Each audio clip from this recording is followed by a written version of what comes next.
श्लोक संख्या 249। हे राधे, बीच बीच में कुसुम खचित रत्नमाला से निबद्ध घन परिमल युक्त लंबमान मालती माला द्वारा विभूषित पश्चादेश में महामाणिक्य गुच्छ से सुशोभित और हरि करधृत तुम्हारी धम्मिल चोटी मैं कब देखूं?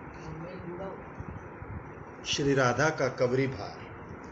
स्फूर्ति भंग की स्थिति में कबरी चल रही है। कबरी भार से तो चोटी याद आ जाती है दीदी। वो कबरी बोलते हैं, उसको चोटी याद आ जाती है। कल भी ऐसी हुआ था। स्फूर्ति भंग की स्थिति में श्रीपाद साधक आवेश में बड़ी आरती के साथ श्रीमती की कवरी शोभा देखने के लिए श्रीमती के चरणों में प्रार्थना ज्ञापन कर रहे थे। उनकी कृपा से श्रीपाद को पुनः उसी लीला की स्फूर्ति प्राप्त हुई। इस बार उन्हें अभिनव रूप नहीं लिखते, क्योंकि चोटी में समंजक मणि तो रोज लगाते हैं जो ठाकुर जी ने आके दी थी ना, सब लिखते हैं।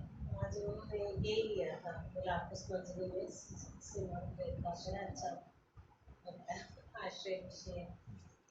श्रीमती के निरुपम सौंदर्य को देखकर श्याम विलास वासना से अधीर हो उठे।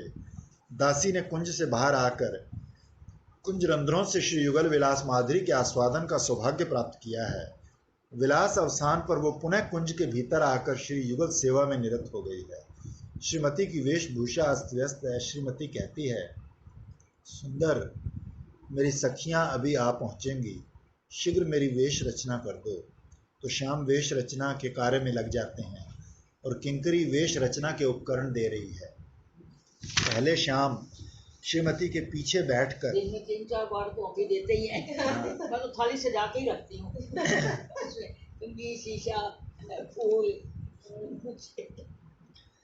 श्याम पीछे बैठकर मणिमय कंघी से उनके मेघ श्याम संकुचित केश कलाप का संस्कार कर रहे हैं। एक एक केश एक डेढ़ कंघी मेरे गुरु जी बताते थे, बोले अड़कन पड़ी हो ना तो एक कंघी नहीं लगानी, कुछ नहीं लगाना, इसको कहते हैं हाथ की कंघी। ऐसे करोगी तो कोई बाल नहीं निकलेगा, तो हाथ की कंघी बोलते। हमारे गुरु जी बड़े रसिक थे। एक एक केश कोटि कोटि प्राणों के तुल्य है। प्रीतम के स्पर्श सुख से स्वामिनी का श्री अंग पुलकित है। ये सोचकर कि उनके चोट लग गई है, वे श्रीमती के स्कंद पर अपना मुख बढ़ाकर स्वामिनी का चेहरा देखते हैं। श्रीमती ईशत हास्य के साथ कहते हैं, क्यों व्याकुल होते हो? नहीं लगी। सुनकर श्याम प्रसन्न होते हैं। कैसी अपूर्व है प्रणय सेवा। किंकरी निकट खड़ी है। वेश रचना की परिपाटी देखकर आनंद सागर में मग्न हो रही है। श्याम केश संस्कार कर रत्नमाला से स्वामिनी का कवरी बंधन करते हैं। तत्पश्चात उन्होंने किंकरी द्वारा रचित सुगंधित मल्लिका पुष्पों की लंबी माला विशाल कवरी भार के चारों ओर वेष्टन कर दी। श्याम कवरी शोभा देखकर विवश है और किंकरी श्याम सुंदर के हाथों से रची कवरी देखकर आनंद विभोर। श्याम ने बीच बीच में कुसुम लगाकर कवरी भार सुशोभित किया है। अंत में माणिक्य गुच्छ द्वारा कवरी का पश्चादेश विभूषित करती। सहसा स्फूर्ति में विराम आ गया। श्रीहरि के हाथों से पकड़ी श्रीमती की धम्मिल की शोभा देखने के लिए श्रीपाद के अंतर में विपुल प्रार्थना जग उठती है। श्लोक संख्या 250। हे श्री राधे, तुम्हारी मांग में रसावेश पूर्ण द्विधा विभक्त मधुर कंदर्प व्यवहार द्वारा अद्भुत विचित्र भंगिमाओं द्वारा चित्त में चमत्कृति विधान करता मनोहर मणिमुक्ता आदि से विलसित नवकन कपट स्वर्ण ललाटिका सर्वोत्कर्ष के साथ विराजमान है। श्री राधा की स्वर्ण ललाटिका। श्रीपाद श्री किंकरी के रूप में श्री कृष्ण द्वारा श्रीमती की रूप सज्जा की स्फूर्ति प्राप्त करते जा रहे हैं। श्रीमती की कवरी रचना समाप्त हो गई है। नागर राज ने उनके आगे आकर श्रीमती की मांग में एक स्वर्ण ललाटिका पहनाई। किंकरी उस ललाटिका की शोभा वर्णन करते हुए कहती है, वो स्वर्ण ललाटिका मानो रसावेश से दो भागों में विभक्त है। अर्थात सीमंत में ललाटिका की अपूर्व शोभा देखकर लगता है जैसे उसने रसावेश से भरकर सीमंत को द्विधा विभक्त कर दिया। यहाँ सीमंत गुण ललाटिका में उपचारित हुआ है, जैसे कवि ने उषा की शोभा का वर्णन करते हुए कहा है कि विभावरी प्रीतम चंद्र के अस्ताचल गमन पर विरह में रोदन कर रही है। पक्षियों का कूजन ही विभावरी की क्रंदन राव है और शिशिर बिंदु ही उसके अश्रु। विभावरी का रोदन असंभव होते हुए भी उषा की शोभा विभावरी के रोदन में उपचारित की गई। उसी तरह ललाटिका के विन्यास से सीमंत की रसावेश में द्विधा विभक्त दशा ललाटिका में उपचारित है। सभी अनुभव में मणिमणि है। श्रीपाद ने स्फूर्ति के भीतर जो देखा है उसी को व्यक्त किया है। रसावेश अद्वितीय एक अन्य पाठ है। रसावेश में ललाटिका का सौंदर्य नागरमणि को अत्यंत भोग्य हो गया है और उसकी प्रतीति अथवा अनुभव किंकरी के हृदय में है। श्रीमती की ये ललाटिका मधुर कंदर्प व्यवहार द्वारा हो रही है। श्याम सुंदर द्वारा अपने हाथों से ललाटिका विन्यास करते समय किंकरी ने इसका यथेष्ट परिचय प्राप्त किया है। श्याम का आवेश देखकर स्वामिनी के मुख पर मृदुमंद हंसी बिखर गई है। लगता है जैसे श्रीमुख चंद्र से अमृत धारा झर रही है। लुब्ध नायक अधर चषक से अमृत ग्रहण कर रहे हैं। इस प्रकार शत शत कंदर्प व्यवहारों के साथ अद्भुत भावों से ललाटिका धारण कराई गई है। रसिक जनों को इससे समर व्यवहार का बहुत कुछ इंगित प्राप्त हुआ। श्रीमती के कथा वार्ता से मस्तक परिचालन होता है और तब ललाटिका रस संस्पर्श से संचालित होकर विचित्र भंगिमाओं से श्याम सुंदर के साथ किंकरी के चित्त में भी चमत्कारित्व का विस्तार करती है। ये सब रसाभूषण, साक्षात श्रृंगार, श्याम सुंदर श्रृंगार रस के संस्पर्श से श्रीमती के महाभाव में श्रीअंग में वेश विन्यास कर रहे हैं। यही कारण है कि राधा दासी का चित्त चमत्कारित्व इतना अधिक है। ये चमत्कारित्व ही रस है जो आस्वादन का सार या प्राण है। किंकरी का चित्त उसी रसास्वादन में तन्मय है। श्लोक संख्या 251। हे श्री राधे, हे सुस्निग्धे आहा, कौटिल्य में सुरुचिर श्याम अनुराग अमृत रस प्रवाह की क्रिया विशेष द्वारा द्विधाभूत किए जाने योग्य है। मानो ये बात हमें बताने के लिए ही तुम्हारी मांग में नव रुचिर सिंदूर से रचित ये सुरेखा सर्वोत्कर्ष के साथ विराजे। सीमंत में सिंदूर रेखा। अब श्याम सुंदर श्रीमती की सीमंत में सिंदूर लगाएंगे। रसमयी किंकरी ने सिंदूर का मणिमय पात्र और रत्नमय शलाका लाकर दी है। किंकरी के हाथ में सिंदूर पात्र है। श्याम रत्न शलाका द्वारा श्रीमती की मांग में सिंदूर रेखा रचना कर रहे हैं। अपूर्व रस राज्य है। किंकरी संबोधित करती है, हे राधे, हे सुस्निग्धे, रस के ही संबोधन। श्रीमती श्री कृष्ण आराधिका है। ऐसी कृष्ण आराधना और कोई नहीं जानता। श्रृंगार रस वासना की प्रकट मूर्ति श्याम सुंदर को आस्वादन में किस प्रकार डुबाना होगा, ये बात उनकी तरह और किसी को ज्ञात नहीं।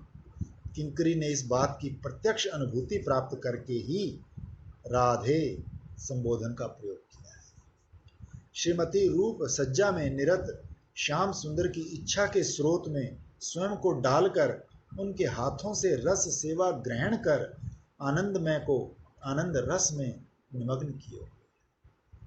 तभी किंकरी ने संबोधन चुना है, सुस्निग्धे।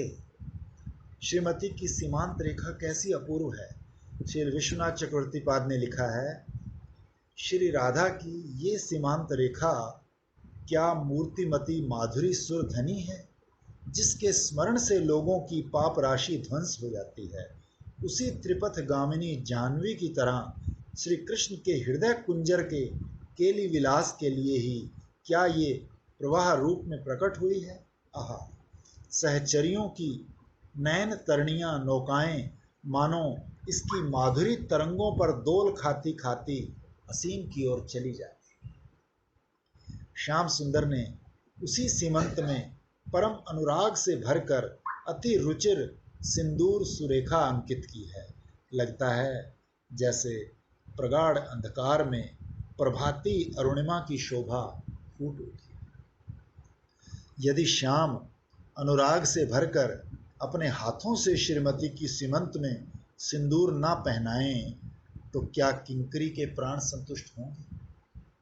निकट खड़ी किंकरी श्रीमती की सिंदूर रेखा के सौंदर्य पर विमुग्ध होकर श्रीमती से परिहास करती है। हे राधे, हे सुस्निग्धे, कुटिल और रुचिर श्याम अनुरागामृत रस प्रवाह द्वारा द्विधाभूत होने योग्य हैं। ये बात हमें बताने के लिए ही क्या तुम्हारी सीमंत की सिंदूर रेखा उज्ज्वल रूप में सर्वोत्कर्ष के साथ विराज रही है। किंकरी परिहास रस में अति सुनिपुणा है, सख्य रस में सिंचित दास, अतः सरस परिहास में कोई संकोच नहीं। कहती है, हे राधे, तुम्हारी कुटिल और रुचिर केश दाम उज्ज्वल सिंदूर रेखा द्वारा द्विधा विभक्त हुई है, वैसे ही अनुरागवती तुम भी तनु रेखा द्वारा अपने त्रिभंग और परम सुंदर श्याम को द्विधा विभक्त कर अपने वक्ष से लगकर, उनके वक्ष से लगकर हमारे नेत्रों को आनंद विधान करोगी। तुम्हारी सीमंत की सिंदूर रेखा हमारे निकट यही घोषणा करती जय युक्त हो रही। अथवा जैसे तुम्हारा केश दाम रुचिर होकर भी कुटिल है, वैसे ही तुम्हारे श्याम भुवन सुंदर होकर भी कुटिल शठ लंपट हैं। वे इस समय परम अनुराग से भरकर तुम्हारी सीमंत में सिंदूर रेखा अंकन कर तुम्हारी वश्यता स्वीकार कर रहे हैं, फिर चंद्रा के कुंज में जाकर उसकी वश्यता स्वीकार कर उसके प्रति भी अनुराग व्यक्त करेंगे। और तुम्हारी सीमंत की सिंदूर रेखा हमारे निकट यही तथ्य प्रकट कर जय युक्त हो रही है। परिहास निपुणा किंकरी ने अपने परिहास चातुर्य से श्री युगल को अपूर्व संतोष प्रदान किया है। परिचर्या रूपी सेवा के साथ दासी की प्रसंग रूपा सेवा परिपाटी अति अपूर्व है। दिल देखो कितने छोटी सी चीज होती है, छोटी सी एक क्रिया होती है, उससे कितने गहरे भाव निकाल लेते हैं। क्या क्या सुंदर। मतलब ये है ना कि दीदी जो भी हम सेवा करें उसमें उनका स्मरण जरूर लेकर आना है, क्योंकि उनको मेन हमारी सेवा उत्कंठा बढ़ाएगी और फिर वो मिलेंगे तो फिर हम उससे। देखो कितना आचार्यों ने श्लोक लिखा और फिर आगे हमारे वर्तमान आचार्यों ने उसका कितना सुंदर विस्तार किया है। आज उन्होंने गुरु महाराज ने बहुत ही अच्छा इस पे किया, आश्रय और विषय सीमांत के। श्लोक संख्या 252। हे राधे, मधुपति श्री कृष्ण के नेत्र तुम्हारे वदन चंद्र के सुधा पान में चकोर स्वरूप हैं। तुम्हारे श्री चरण कमलों के मकरंद आस्वादन में मधुकर हैं। जघन नितब्ध पुलिन पर नृत्यशील खंजन वर हैं। रस सरसी तुम में सुख संतरणशील चंचल मीन हैं और सुख अरण्य तुम्हारे विचरणशील हिरण स्वरूप हैं, अतएव उनके नेत्र बहुरूपी हैं। श्री कृष्ण के बहुरूपी नेत्र। श्रीपाद ने किंकरी रूप में अपने स्फुरण के माध्यम से लीला राज्य में श्री कृष्ण द्वारा श्री राधा के वेशभूषा संपादन का रस आस्वादन किया है।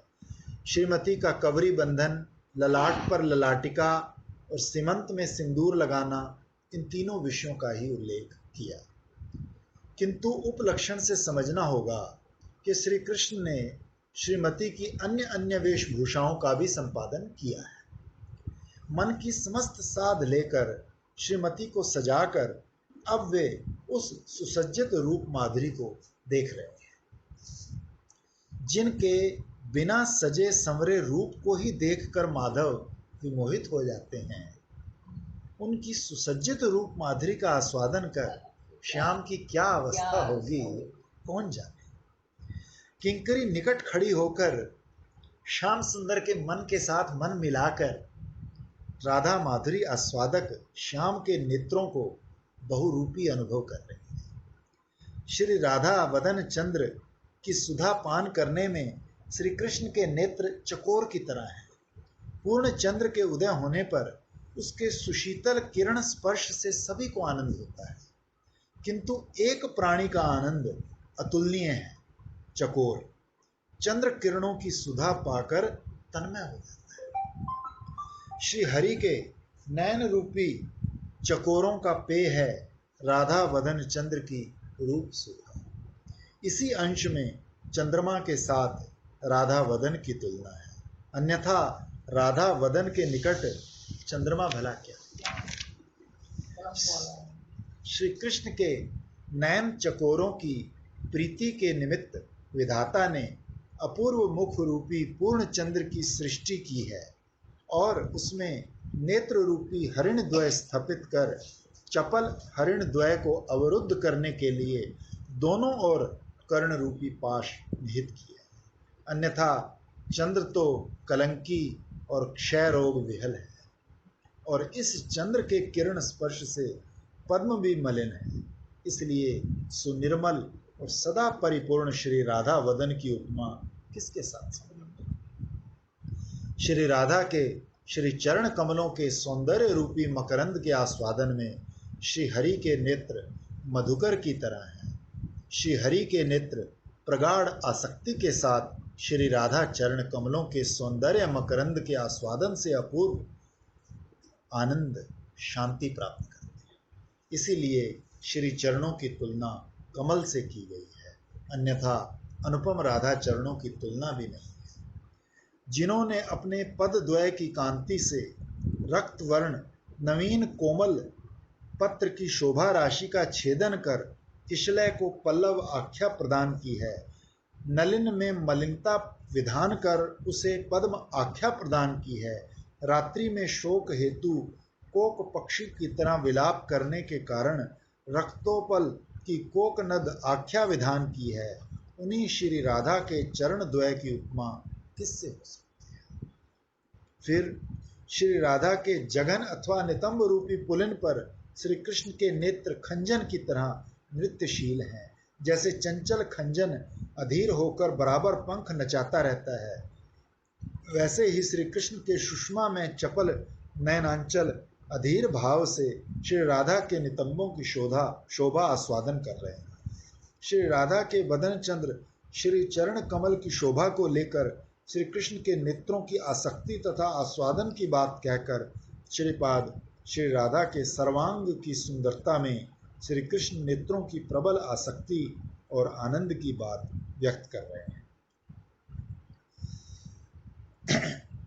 प्रेम रस के चरम परिपाक मादनाख्य रस द्वारा श्री राधा का अंग प्रत्यंग गढ़ा है, तभी तो आनंद घन विग्रह श्री कृष्ण के नेत्र श्री राधा अंग माधुर्य रूपी सरसी में मीन की तरह सुख से संतरण करते घूमते हैं।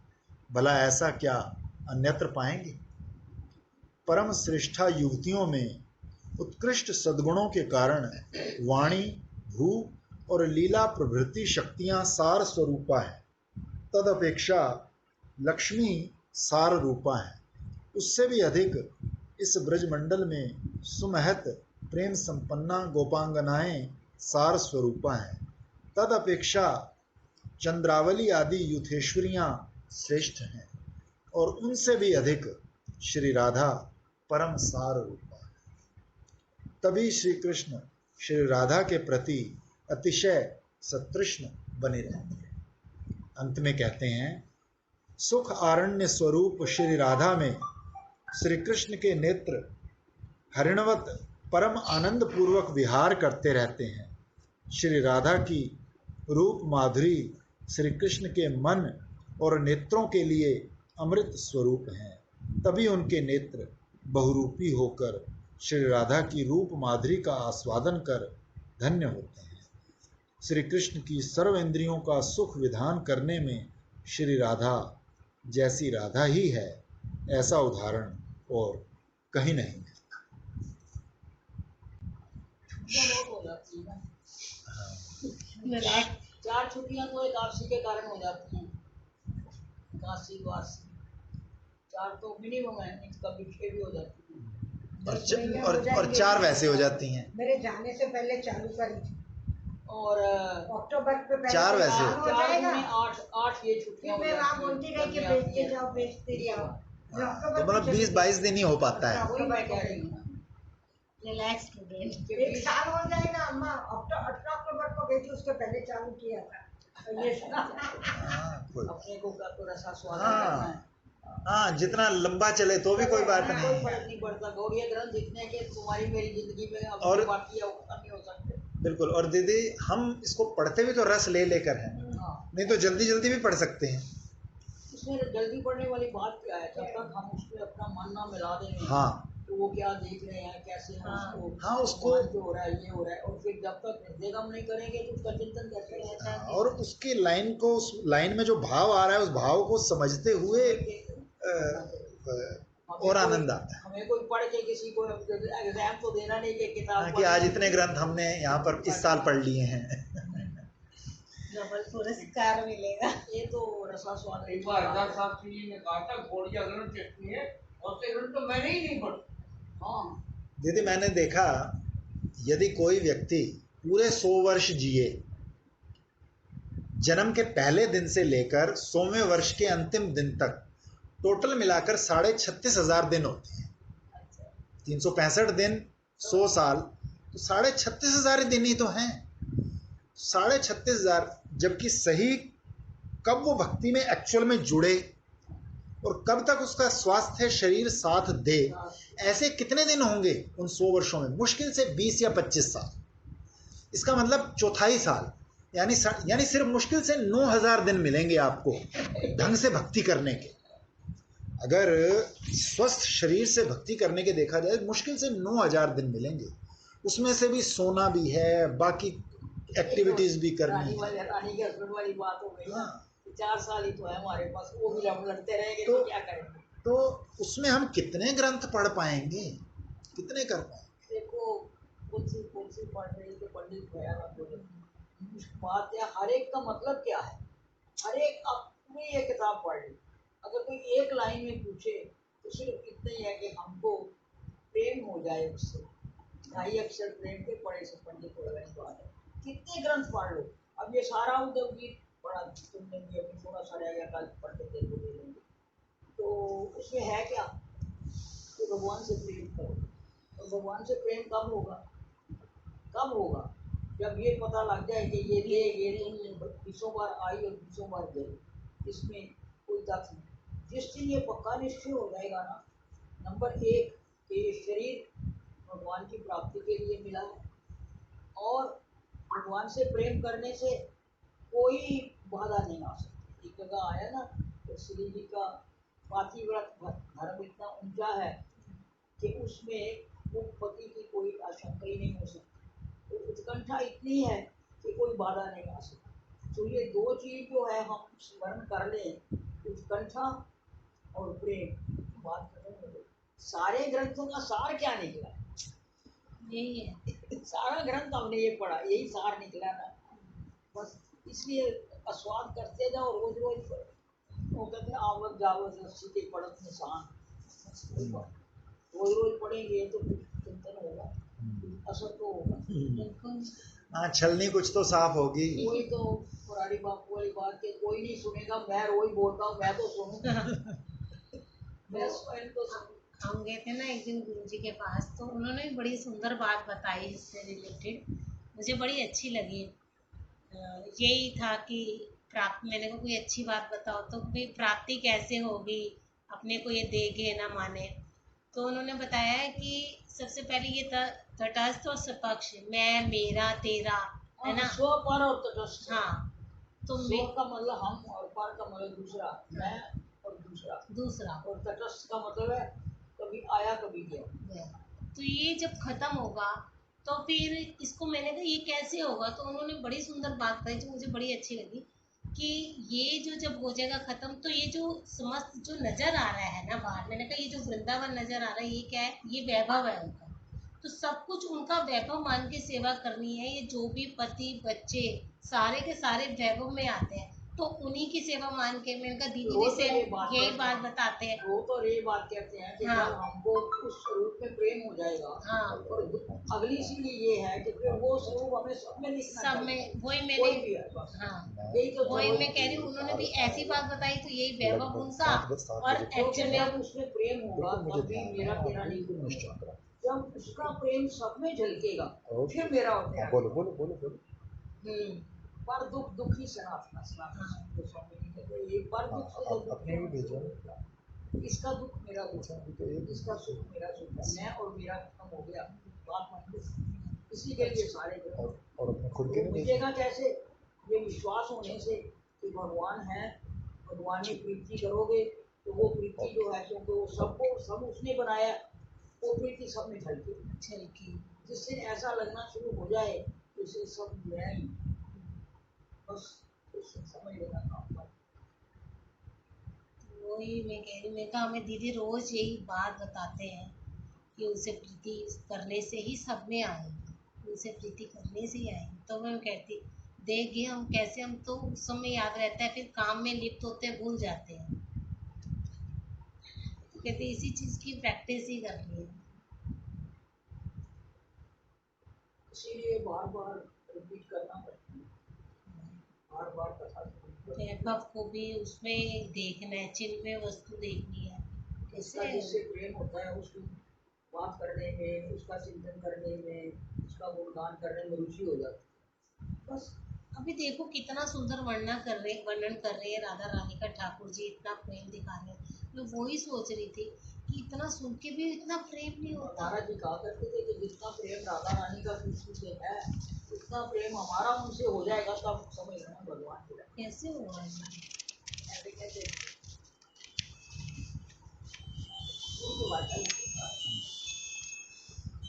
श्लोक संख्या 253।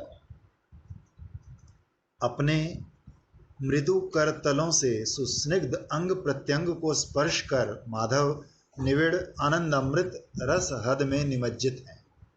उनके अंग में शोभामान पंकज नैना प्रेम मूर्ति प्रगाढ़ आलिंगन में उन्नमित चिबुका और चुंबिता श्री राधा हमारी रक्षा करें। रस हद में निमज्जित माधव श्रीपाद रह रहकर उसी लीला की स्फूर्ति प्राप्त करते जा रहे हैं। श्रीमती की वेशभूषा के समापन के पश्चात माधव ने अपने नयन चषकों से श्रीमती की रूप सुधा का आस्वादन किया है।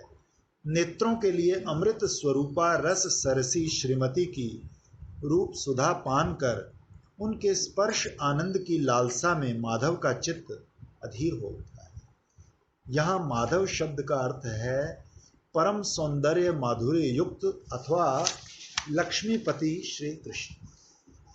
जिन श्री कृष्ण के माधुर्य से आकृष्ट होकर वैकुंठेश्वरी लक्ष्मी देवी वृंदावन में तपस्या करके भी आज तक उनका संग लाभ नहीं कर पाई, यहाँ तक कि परम रमा ब्रज सुंदरियां जिनका संगामृत पाने के लिए निरंतर ललायता हैं, वे ही माधव स्वयं श्री राधा का स्पर्श आनंद पाने की लालसा में अधीर हो उठे। नागर अपने मृदु कर तलों से सुस्निग्ध प्रत्येक अंग की स्पर्श माधुरी का आस्वादन कर रहे हैं। महाभावमयी का अंग स्पर्श कर आनंद घन विग्रह माधव निविड़ आनंद रह हद में निमज्जित। इस स्पर्श आनंद का निविड़ आस्वादन किंकरी के प्रत्येक अंग में अनुभूत हो रहा है। यदि श्री कृष्ण राधा को स्पर्श करते हैं तो उनकी सखियों को देह में कंप, स्वेद, रोमांच और वाष्प आदि सात्विक विकार उदय हो जाते हैं। श्री राधा के साथ भाव तादात्म्य की अत्यधिक स्वच्छता के कारण सखियों से भी कहीं अधिक किंकरियों में आस्वादन की अधिकता होती है। इसीलिए बाबू का आचरण क्योंकि सिर्फ राधा रानी के बीच में होती है, चंद्रावली के बीच में नहीं। इसीलिए सखियों की तरह दासियों का साक्षात श्री कृष्ण का अंग संग न होने पर भी श्री कृष्ण के श्री राधा अंग संग से ही उन्हें श्री कृष्ण संग की पूर्णतम अनुभूति प्राप्त हो जाती है। दीदी जैसे नायिका भाव होता है ना, जैसे ये सखियों का, तो क्या अभी भी प्रेजेंट में कोई इस चीज़ को फॉलो करता है? जैसे जो नायिका भाव है सखियों का, हाँ, तो अब प्रेजेंट में इस तरह से कोई उनको फॉलो करता है ऐसे अभी कि भाई मैं सखी रूप में कृष्ण के साथ ही? हम संप्रदायों में नायिका भाव है, हमारे संप्रदाय में नायिका भाव भाव नहीं है। क्योंकि मंजरी स्वरूप है, हाँ जी। सखियों में नायिका भाव है। तो दीदी ये जो स्वरूप होता है, जैसे जिसका सख्य है मंजरी, जैसे हमारा जैसे गौड़िया में है और कईयों में नायिका है, तो ये क्या पहले से ही हमारा एक संबंध शुरू से वही कनेक्ट हुआ हुआ है या चेंज भी हो जाता है ऐसे? तो जिसने हमको स्वरूप दिया है या जो स्वरूप हमें आया है उससे निर्धारित होता है। स्वरूप तो एक ही है, वो बदल बदलेगा कैसे? शर्त ये है कि उस स्वरूप की अनुभूति तो होनी चाहिए, अनुभूति होगी तो फिर वो बदलेगा कैसे? नहीं, मैं ये पूछना चाहती हूँ दीदी कि जैसे ठाकुर जी के साथ जो संबंध है वो चाहे हम हर जन्म में चेंज भी हो जाए तो वही संबंध सेम ही रहता है। ठाकुर जी के साथ तुम्हारा कोई संबंध ही नहीं है। श्री जी के साथ, हाँ वही मेरा मतलब सेम संबंध रहता है। जिसका जैसे नायिका भाव है तो अगले जन्म में भी वही रहेगा, जिसका मंजरी है वो अगले जन्म में भी वही ऐसे ही रहता है। एक जन्म का जिस जन्म में आपको गुरु पदाश्रय मिला उसने मंदिर सूट बताया तब उसे शुरू हो गया। ऐसे तो सभी उसके रोमकुपों से निकले हुए हैं, लेकिन किसको मालूम तो नहीं है। तो जो जो रागानुगा भक्ति करेंगे जिस चीज को वो मालूम पड़ जाएगा उसका वही रहेगा, अच्छा, वो बदलेगा नहीं। हाँ यही था, मेरे को पूछना ही नहीं आता, ठीक से समझ नहीं आया। ठीक एक है। बार जो भाव बन गया, हाँ। अब आप ये सोचो कि अब आपको सब तरह मिले तो नहीं मिलेगा। और जिसका अब किसी को मंजरी सूट लेके भी कोई स्फूर्त नहीं होता, जैसे ये तो परफेक्ट एग्जाम्पल है। सख्य रस लेके आए, गुरु सख्य रस का था, उसने सख्य रस दे दिया, स्फूर्त नहीं हुआ। ये गोस्वामी ने कहा जाके जाओ भजन करो थोड़ा, तुम्हारा स्वरूप आएगा तो बताऊंगा। तो जिससे उनको नूपुर मिल गया उसी दिन से उनका भाव बदल गया। उनको पहले ही सख्य रस में आ नहीं रहा था, गोस्वामी ने देखा बोले तुम हो नहीं सख्य रस में, तुम किस रस के हो मैं देखूंगा तो तुम्हें बताऊँ।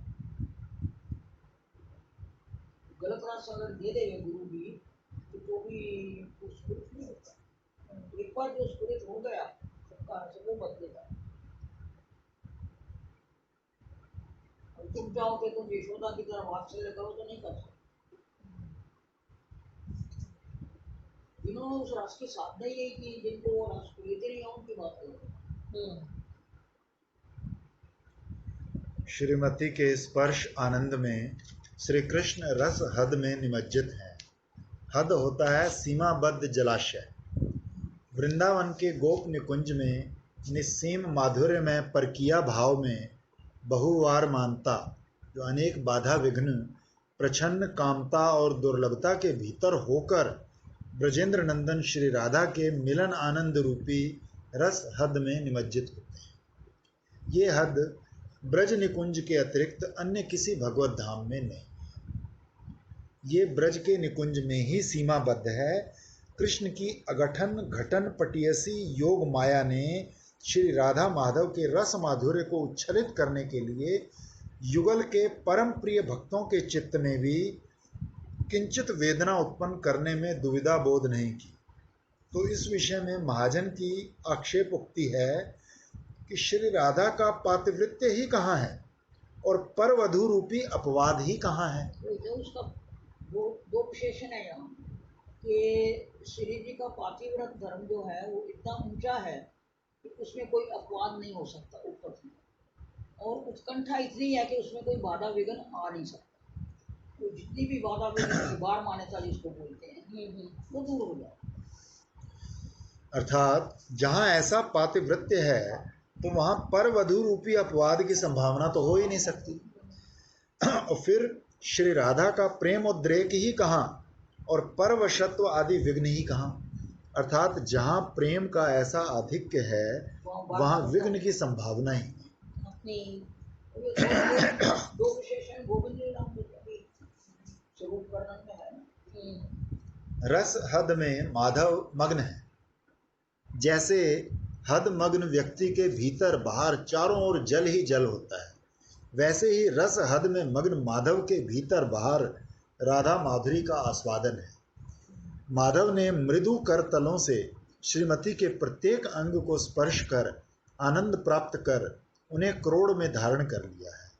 पंकजन नैना प्रेम मूर्ति श्रीमती माधव के क्रोड़ रूपी सरोवर में, नील सरोवर में स्वर्ण कमलिनी की तरह शोभा पा रही है। सच्चिदानंद के क्रोड़ में प्रेम घन मूर्ति की शोभा कैसी अपूर्व है। दोनों ही एक दूसरे के सौंदर्य को निरअतिशय वर्धित कर रहे हैं। तत्पश्चात माधव ने परम अनुराग से भरकर श्रीमती को आलिंगन पाश में आबद्ध कर लिया। उस समय श्री राधा के उच्छलित श्रीअंग की आरक्तिम चिबुक की कैसी अपूर्व शोभा बनी। उस सौंदर्य पर विमोहित नागर ने चिबुक को बार बार चुंबन किया। श्रीमती के सौंदर्य अमृत सागर में किंकरी चुबुक लगा रही है तो साथ याद करा रही है, देखो ये मैं चुबुक लगा रही हूँ, इसको बार बार यूं करके ठाकुर जी करेंगे तो हरण कर लेंगे और इसी जोड़ी के तरह। सौंदर्य अमृत सागर में किंकरी डूब रही है। सहसा स्फूर्ति में विराम आ गया। विरह कातर अवस्था में श्रीपाद ने प्रार्थना की कि वैसी श्री राधा हमारी रक्षा करें।